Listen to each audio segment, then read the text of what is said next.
हसी कृष्ण बोलावेले, जांघे बैठावेले हो।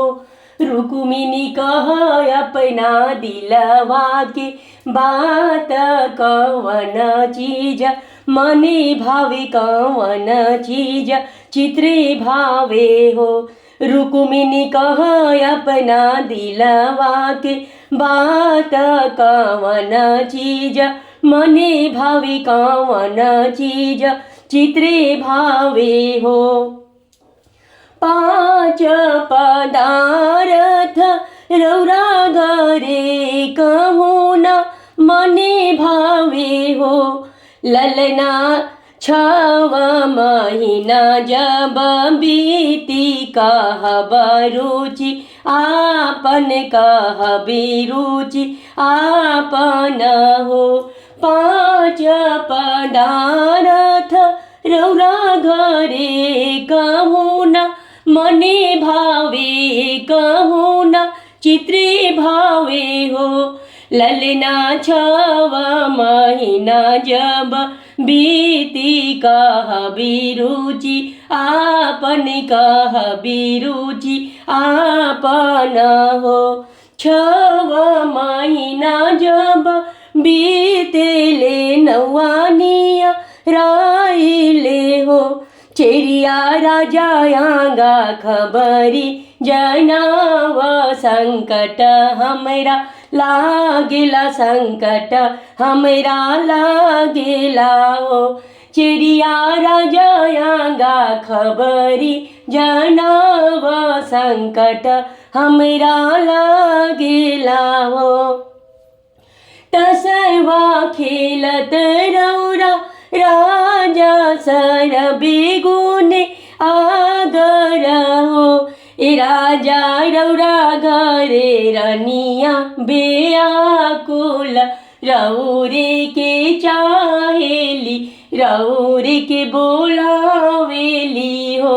ए राजा रौरा घरे रनिया बेआकुल, रौरे के चाहेली, रौरे के बोलावेली हो। तसवा लड़वले बेरत रे अवरु बबुलत रे हो। ललना धपसी पैसेले, ललना धपसी पैसे गजाऊ पर कहोरे धानी, कुशल कहोरे धानी कुशल हो। कहमा कहीं राजा कुशल औरी कुशलैयानो हो। राजा जल्दी से गया दान करी, संकट हमरा लागेला, संकट हमरा लागेला हो।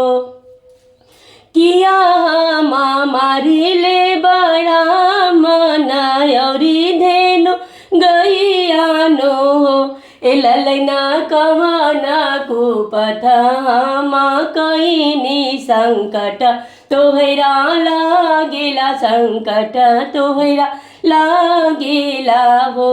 नहीं रौरा मारी ले ब्राह्मण औरी धेनु गैयानो हो।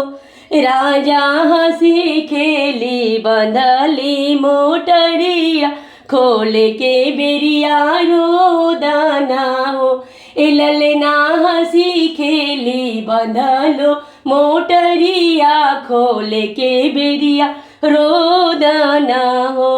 छनिया जे रहीते उजारी दिहती, लोगवा बटोरी दिहती हो।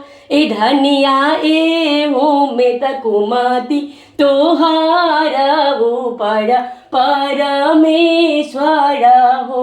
ए धनिया ए हो में तकुमती, तोहार ऊपर परमेश्वर हो। ए धनिया ए हो में तकुमती, तोहार ऊपर परमेश्वर हो, ऊपर परमेश्वर हो, ऊपर पर मेरे